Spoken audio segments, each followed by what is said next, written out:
Chers frères et sœurs, la première lecture d'aujourd'hui nous révèle ce qu'il y a dans le cœur de l'homme, la méchanceté. La prédication des disciples révèle la colère des autorités juives.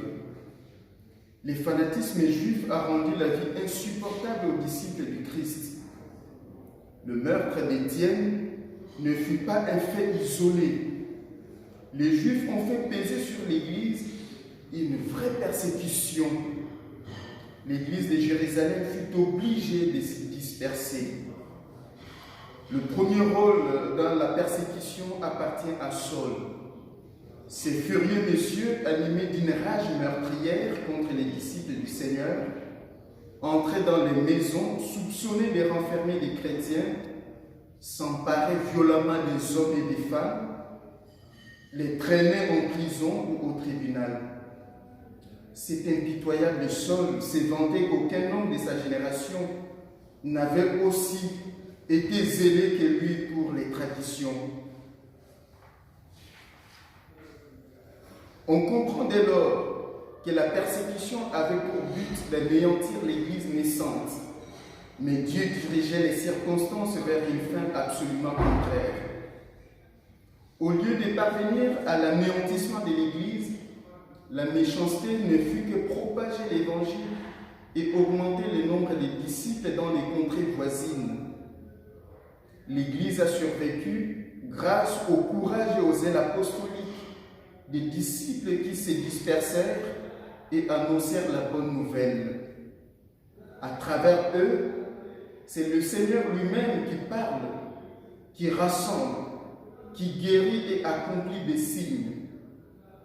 Chers frères et sœurs, il y a encore aujourd'hui dans le monde des chrétiens qui subissent des menaces, des intimidations, des persécutions de toutes sortes à cause de leur appartenance au Christ, à cause de leur foi, de leur attachement à Jésus.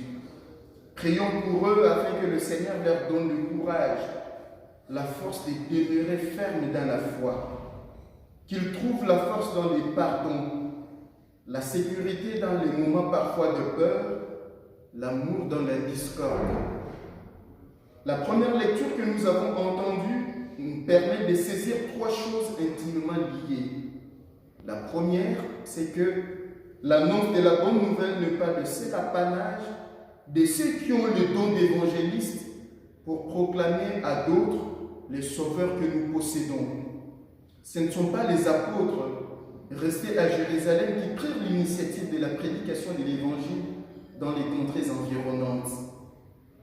La deuxième chose, le Seigneur prépare qui il veut et appelle lui-même au service qui lui plaît. C'est lui qui dispose les cœurs à la parole et c'est lui qui se charge de la conversion. La troisième chose enfin, nous sommes appelés à prier et à aimer ceux qui font souffrir les autres à cause de leur foi. Saint Augustin disait que parmi les préceptes divins et profonds que le Seigneur a donnés à ses disciples, il en est un qui paraît bien difficile aux hommes et aux femmes. C'est celui d'aimer ceux qui, par définition, ne sont pas aimables, ses ennemis.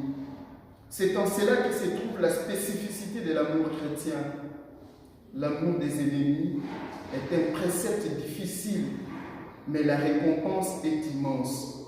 Et l'Évangile dit « afin que vous soyez les fils de votre Père qui est aux cieux ». Apprends-nous, Seigneur, la vraie mesure de nos jours, que nos cœurs pénètrent la sagesse. Amen.